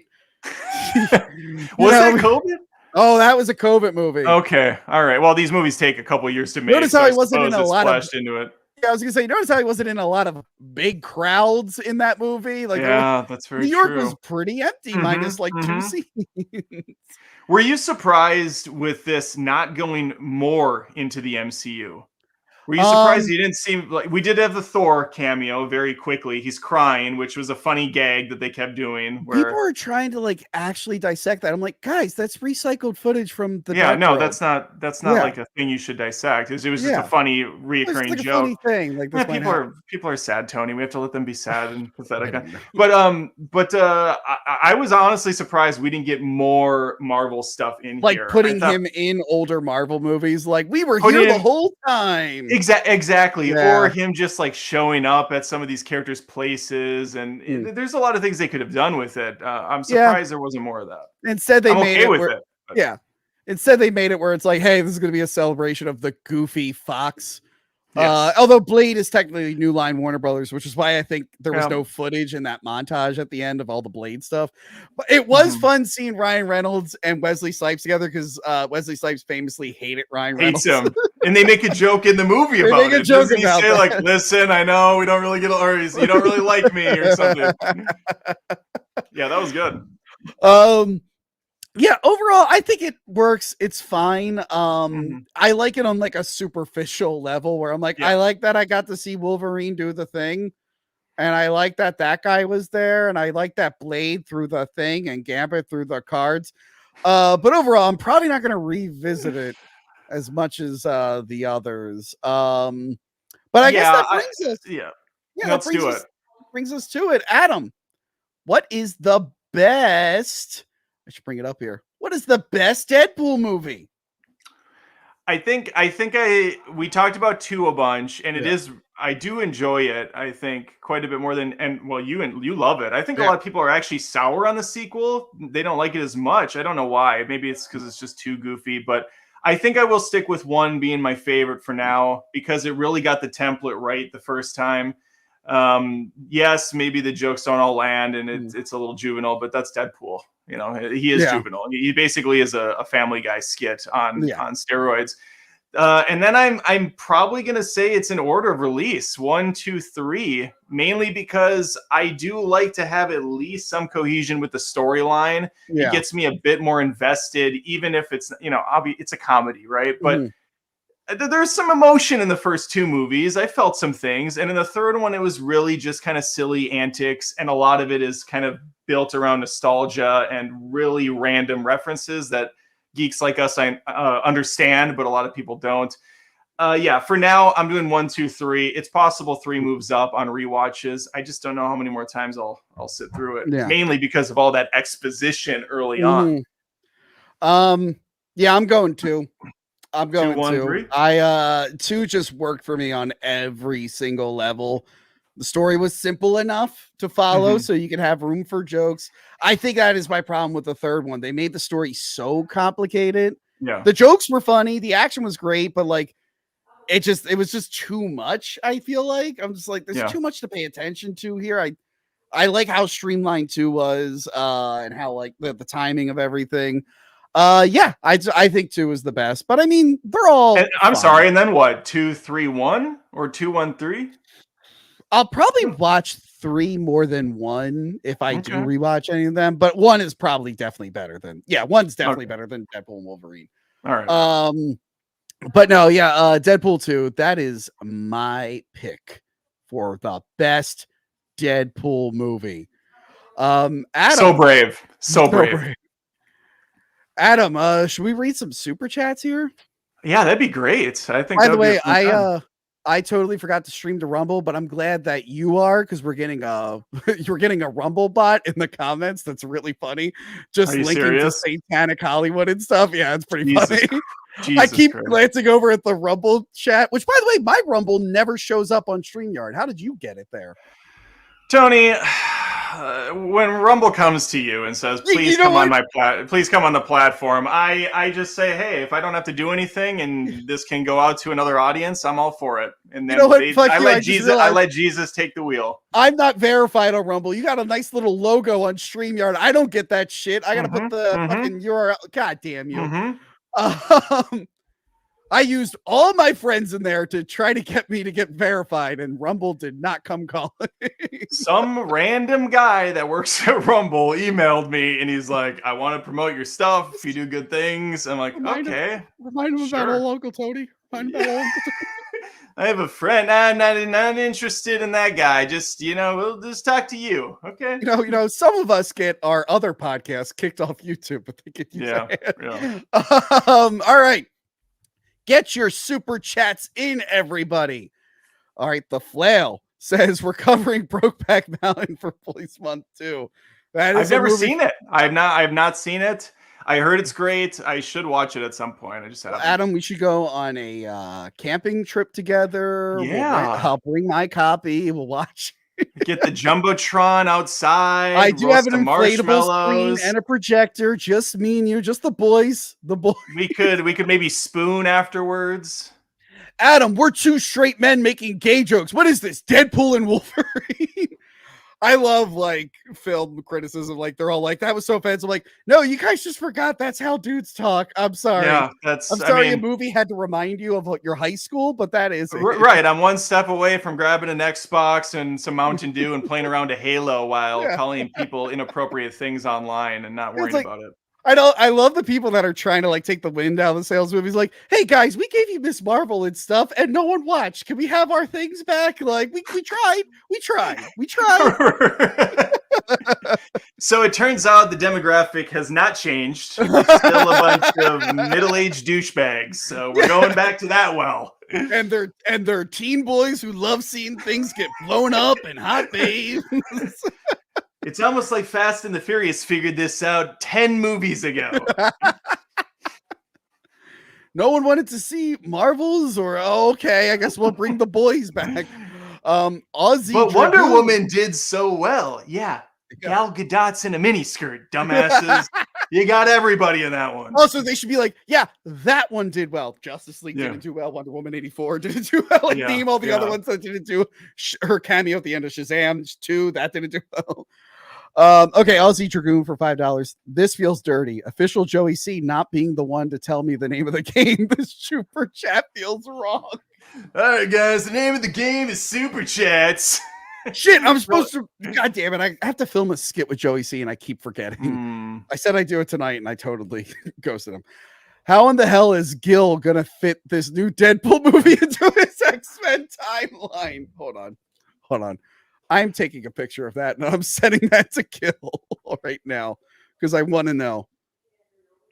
Oh, okay. Gil does the explanations of what happens in movies, but his explainer videos are becoming just as long as actually watching the movie themselves. That's the genius of it. I feel like Gil for research is now just playing the movie and stopping it every 3 seconds. Again. Okay, so the door opened and the person walked in. Okay, this is a throwback to our Spider-Man, Sam Raimi Spider-Man review. Aunt May furious, but he had to spell it differently so he didn't get kicked off. Master debating. It's a variant, boys. Thank you, Eduardo Santiago. Michael for $1.99. Horror films that's better and worse than Long Legs. I could go all day long on literally that are better and worse. Really, anything is better than Long Legs. Worse, Arcadian, that Nicolas Cage movie that I just saw. I started that. I didn't finish it though. So stupid. Long Legs was garbage. All these artsy fartsy A24 guys. It's not even A24. It's not even an A24 movie, but it just wants to be. They're like, oh, you didn't understand the perplexed nature of Long Legs. It's such ingenious filming. Shut the fuck up. It was boring and slow and worthless. Adam, there are worse horror movies than Long Legs. There's a bunch on Tubi. And whoa, how did my movie get up there? Take it down. Oh, God. Wow. I don't know why that picture of my movie came up when I was talking about bad horror movies. Okay, Cody Bishop for $1.99. Will you ever do a review of Tales from the Hood?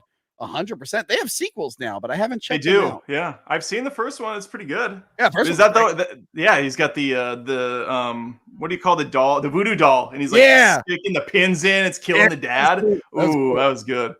Cody Bishop for $1.99. Have you watched the new Batman on Amazon Prime? I have not. I'm going to. I'm thinking of doing a live review with Frank and Crystal if she can do it at some point. But I've not started it yet. Is that the one that's in the same kind of art style as the animated series or not? Similar art style. Bruce Timm is involved, but it's not actually connected to that. All right. Adam, I know you stand up for these. You really should be sitting down. They made Penguin a woman. Oswalda Cobblepot.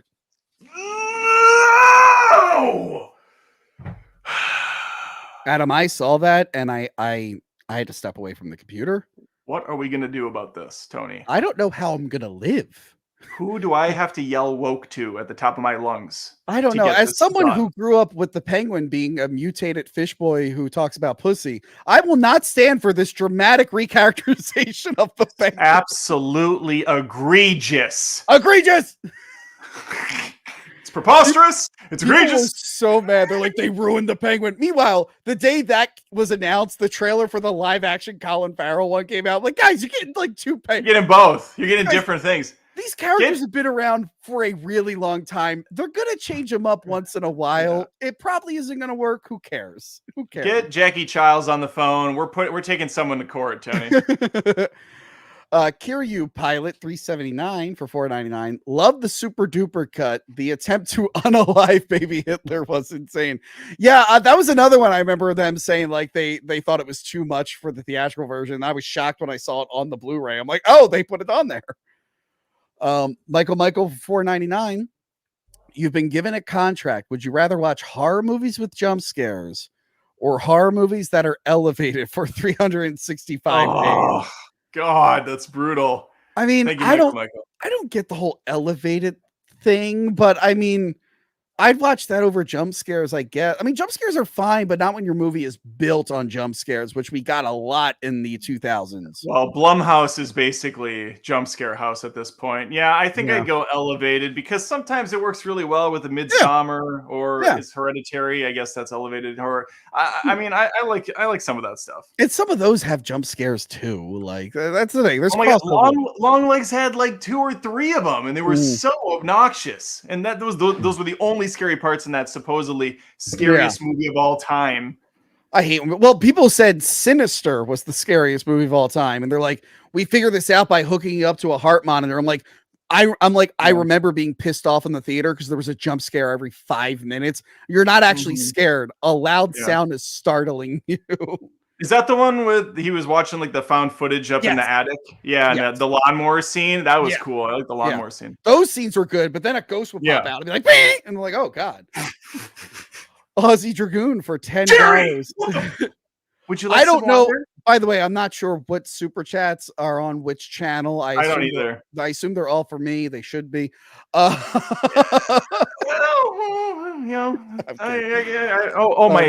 wife and 2 kids are going to bed that I have to feed and house under this roof. So yeah, good night, family. I love you very much. Your house. There's Adam just flaunting his wealth, and how we stick it to those capitalists is by supporting underdogs like me. I'm actually renting. I'm renting this house for a year. After that, we're probably gonna move to a cardboard box back home because you didn't have a place for your stupid video store set. Oh, I'm out. I'm actually in a broom closet right now. Remember the under the stairs from Harry Potter? That's pretty much what I'm filming in right now. I fit a lot in there, but it's impressive. At my old job. Super chat to Adam Does Movies. Definitely. My old job at for our first building, I was in the storage closet, but it was technically the biggest room. So I would joke, I'm like, I have the biggest office here. And they're like, it's a closet. I'm like, it's still the biggest. Shut up. That's like the joke in Futurama where Bender, Fry's living with Bender, and it's this tiny little awkward space. And Bender's like, well, you could stay in the closet, I guess. This is massive studio apartment. All right, so I'd imagine Brad Pitt wasn't in the third one because he's likely included because he was close to the director of Deadpool 2, who used to be Pitt's stunt double. That's right, because the director of John Wick's, the directors were stunt guys. Deadpool 3 had a different director. I think Brad Pitt was just around and they were like, hey, you want to do it? Because Matt Damon also has a cameo in Deadpool 2. He's the trucker talking about wet wipes when Cable shows up. And Deadpool 2, that's the same director that did Bullet Train, right? Maybe. I think so. That's with Brad Pitt. Yeah. It adds up. That's a fact. That's an Adam fact. It's an Adam fun fact. Also, I don't think that's why Brad Pitt wasn't in the movie. I just think they were like, no, it's because he's friends with the director is what I'm saying. So the director's like, hey, Brad. And Brad was right next to him because they were already hanging out because they're best friends. It's like, you want to shoot a scene for Deadpool 2? And he's like, yeah, of course, best friend. No, that's it. But he's saying he's not in Deadpool 3 because of that. I'm like, I just don't think they want to vanish her back in Deadpool 3. Oh, they needed that character. The director and Brad Pitt were fighting in the third one, so he didn't invite him back. He said, I hate you, Sean Levy or whoever you are. Hey, Brad Pitt, we're not friends anymore. And Brad Pitt was next to him because they always hang out. Yeah. Curio Pie at 379, 199. Why do you think Thor was crying? Deadpool reminded him of the box office for Thor: Love and Thunder. Ooh, can't top that. Yep. Earth 8371A. Tony variant is Tony Pool. Tony Pool. Curio Pilot again for 379. Curio Pilot 379 again for $4.99. I find it funny that in the comics he looks way uglier. They lightened it up for the movies. I'm like, hey, look, they got to ugly him up a little bit. I appreciate. It's like anytime they do a movie based on a true story, and they always at the end show who the real person is. It's just like, there's always like a 30% glow up when you get to the acting version.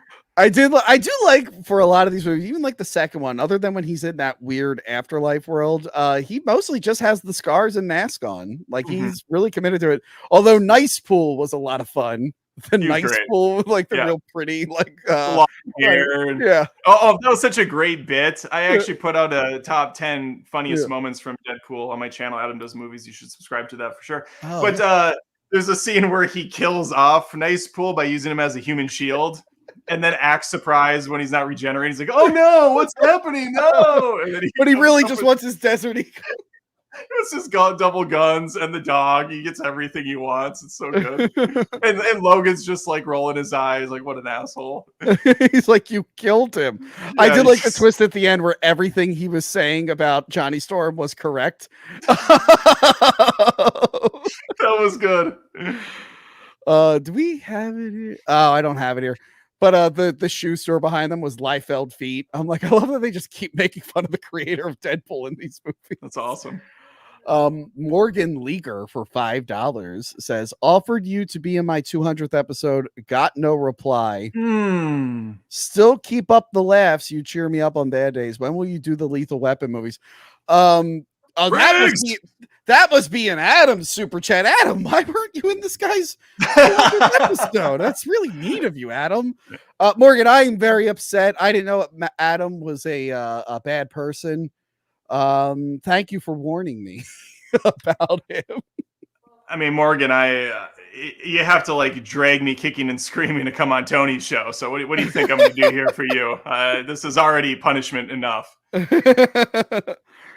Aussie Dragoon for $5 again. Cassandra Nova in the comics is weird and inconsistent because Grant Morrison kept changing what her deal was each time she showed up in his run. Grant Morrison's a weird dude, but he makes good stuff. Read a lot of his comics over the years. Panic Pun for $5 says, No Way Home is okay. It's a fun movie, but it felt like it relied on nostalgia baiting more than wanting to create their own versions of the villains. My friends didn't get into the college they wanted. Oh, did you ever think about like asking the dean of the college? Oh, that would have been a good idea. Instead, I went to a magical wizard and had him erase people's minds and fuck up the universe. And he was cool with it because Doctor Strange is like, yeah, I do it all the time. Jeez. And then we have King Dodongo for $2 saying, oil up. Maybe for our Brokeback watching. That's my secret, Cap. I'm always oiled up. I'm always oiled up. Hold on, let me see if I can find like And on that note, no. Yeah, get those last super chats in. Shit, I'm trying to find. Working out of a rental home right now, you guys. If you're on Adam Does Movies live stream community or Tony's, come on over to Adam Does Movies. He gave permission. I need the super chats. It's the name of the game. I should have pre-recorded Joey C saying it for my channel. That would have been great. The name of the game is. Hey guys, Joey C here. We're moving super chats to Adam Does Movies. Yeah, and if you're on God damn it. I don't want to there's no way to return from this. No. I was gonna show the one Rumble thing, but it actually has a link, and I'm like, no, I don't want to get kicked off. The Rumble bot. He apparently has the secret about Jews. I don't know, maybe it's like oh my people. God. I don't know. I don't have it up. It just, dude, all my Rumble comments are, your channel is very interesting. I wish to help you. I'm like, really? They got bots here too. I actually get real people actually comment on my channels. Sure, there's a lot of conspiracy theorists and a lot of pretty wild stuff, but on occasion there's like someone like, hey, I don't really like your content. Can't wait for your next video. You know, this was really good. Like, it's like a normal comment. I'm like, wow, there's like real people on this fucking platform. It's crazy. Yep. It's wild. We got another one. Kiryu Pai at 379 for 199. Didn't she also cause the Gosha massacre, like the Genosha massacre? You mean? I think he means Genosha. That was the island they took the mutants to, right? Yeah, I don't know if she had with the collars. No, they didn't have. That's did you watch X-Men 97? No. That was the mutant, like Utopia, the free nation of mutants that got attacked by a big sentinel. That was in the original animated series they had. Oh, yeah, they were still building it at. Oh, yeah, you're right. That was when it was bad. The new in the comics later on, it becomes like a Utopia. They did it a little bit in the Dark Phoenix movie, but not as much as they should have. And the latest, one of the best episodes of X-Men. Don't tell me. I need to watch 97 still with Connor. We're gonna get through it because I was a fan of the animated series back in the day. Yeah, dude. So when I reviewed it with Doug Walker, when you showed up for 2 minutes, the fanboy, we were talking about how that show did it perfectly. It was mature enough, but still felt like it was connected to all the other ones. I'm glad I watch it. I'm glad I binged all 5 seasons leading up to it. Like I just went hardcore. I know. Probably skipped 4, or I mean 5. You could have skipped 5. No, because they do call back to it. Like, what's his face? Sunspot is a main character now in X-Men 97. He's introduced in that. Did they kill Xavier off in 5? Am I misremembering that, or he's on his death's doorstep? He was dying, and Lalandra comes and like, I'll bring him to my planet to try to fix him. So he died like cartoon hero. Goodbye, everybody. Goodbye. But they never did a season till now. He was technically dead, I guess. Perm. It's the South Park, or it's the Simpsons. Poochie died on the way back to his home planet. Perm for $5 says support. That's an Adam Does Movies fan. Thank you, Perm. Yeah. Thank you, Perm. Thank you. And the flail. The flail for $2. Just a conspiracy theory. The flail. We both know the flail. He's been around. Okay. He makes wonderful stuff. Flail, the pillow of the Hack the Movies H logo, my nieces loved it. They got peanut butter and jelly all over it. And I'm actually glad you're here right now. Is it washing machine safe? Is it going to get destroyed if I put it in the washing machine? Please, if I don't see the comment, DM me on something. Also, that's good to know for the future when we go up north on our camping trip. We could maybe bring that with. It'd be nice to know if that's washer safe for after our weekend's done, if you catch my drift. Jesus. Adam, with these gay jokes, it's 2024. Who can make $400 million at the box office with gay jokes? Black Tom is Banshee's brother. Okay, that was the character in Deadpool 2. I didn't realize it was Banshee's brother. I do like in Deadpool 2, Omega Red is just one of the prisoners. He's just like a background character. That's right. He's been referenced in several of the X-Men things. He was also in X2 when Lady Deathstrike is hacking into the computer. It's actually Mystique. There's an Omega Red folder. There's a few different ones. So we see you. Yeah. But they'll never make it. Apparently, they'll never make it. It would be nice to get an Omega Red movie. That'd be pretty awesome. Get him as a villain. Or at least in a Deadpool, like an actual Deadpool. That's what I mean. Make him the new like CG character, like Colossus and Juggernaut. I like that the Deadpool stuff is where you can have the more goofy looking characters. No one's taking it seriously anyway. Yeah. Man, we're just like fucking super chatting it up here. Joe Panacci, $5. Tony, always fun to catch the live streams. When is the next live event you'll be at? Is there something at Mahone and Driving worth driving to? You know what? I'm glad you said that. I had a whole Shilling section in the beginning. Then I forgot this wasn't a monthly wrap up. So I moved it to the end. Adam, while we wait for more super chats to come in, can I shill for a second? I would absolutely love if you shilled, Tony. It's what I love the most about you. Well, on Patreon right now, I don't know if you've seen this, but you can now sell individual videos or audio things or even collections to non-patrons. So the previous 4 years commentary tracks, I was doing this on Bandcamp. It's way easier here. You can now buy those previous years commentary tracks without having to be a patron. It's cheaper if you are a patron. $5 gets you everything. But if you're like, I'm not into the commitment, I'm not ready for that kind of commitment, I just want to see what you had to say in 2022 and nothing else, you can now buy that. But Tony, what if I'm on a fixed income and I just want to try becoming a Patreon for 1 month? Is that something I can do? That is something you can do. You don't have to do the annual membership. I usually tell people to be a YouTube member first because that's everything at the $2 tier. And I don't know how to get audio commentary tracks onto YouTube memberships. So if you like everything, you could then switch over to Patreon where there's even more fun stuff. Adam, you might be wondering, what's new on Patreon? I was wondering that, Tony. Glad you asked. I finally uploaded my Boston vlog. It took me a really long time for some reason.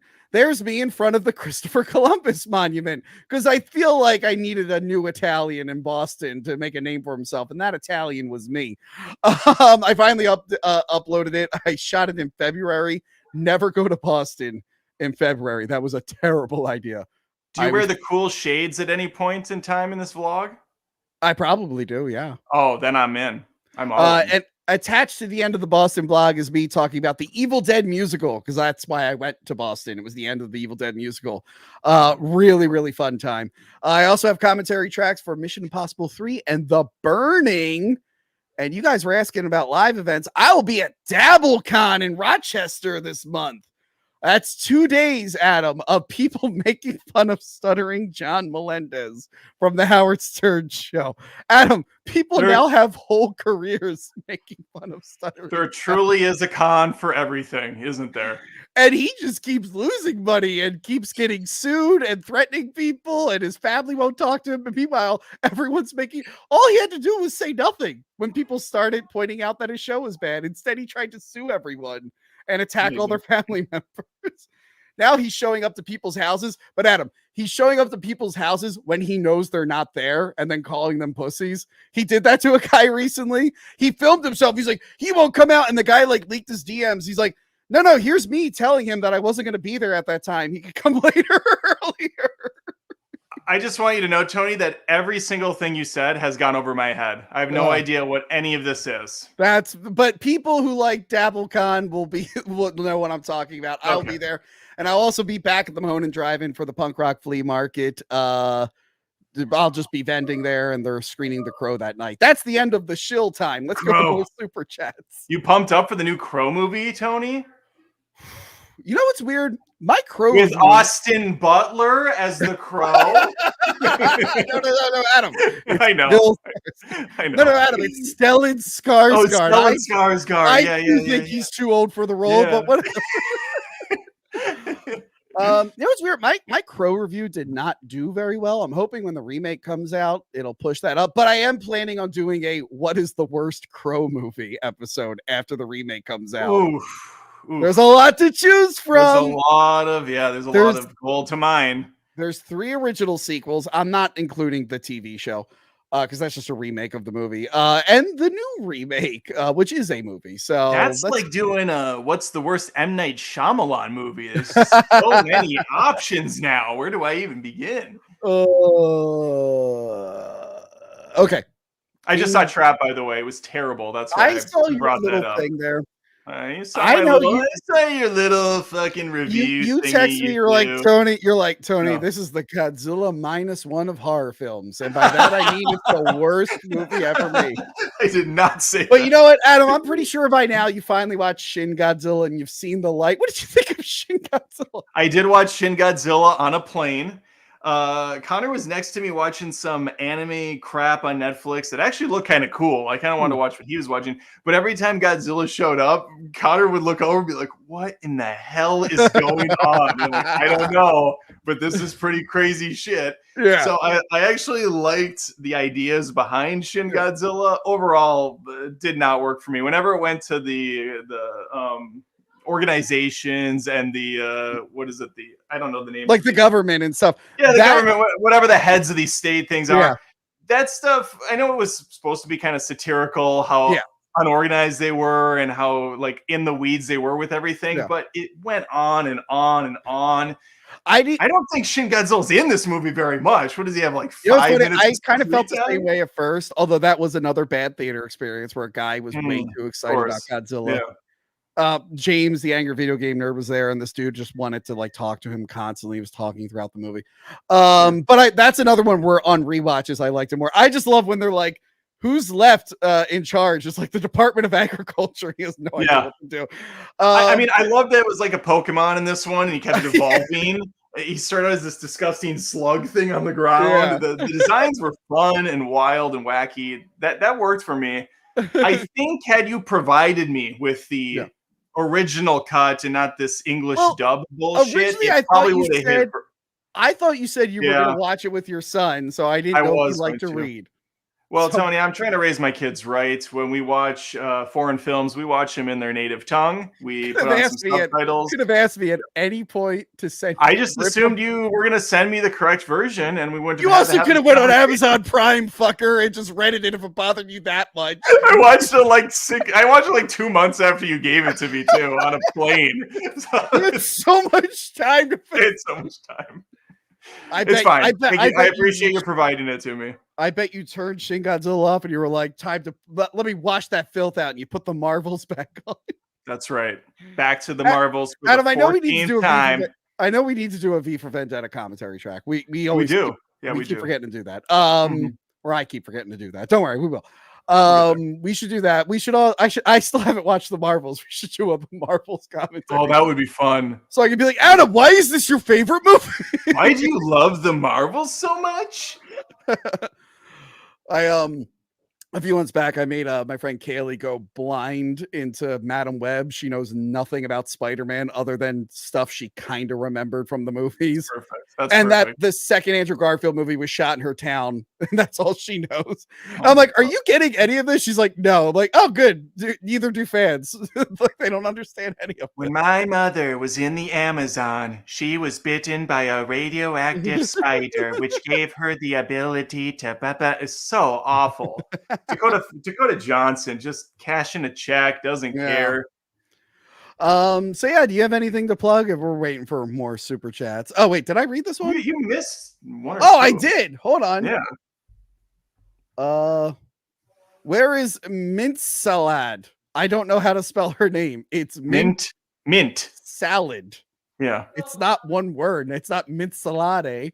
I mean, it's a bizarre name, so he probably was like mint salad. Why would it be mint salad? That's ridiculous. But no, it's mint salad. No, it's mint salad. I don't know. She's probably streaming. She streams a lot.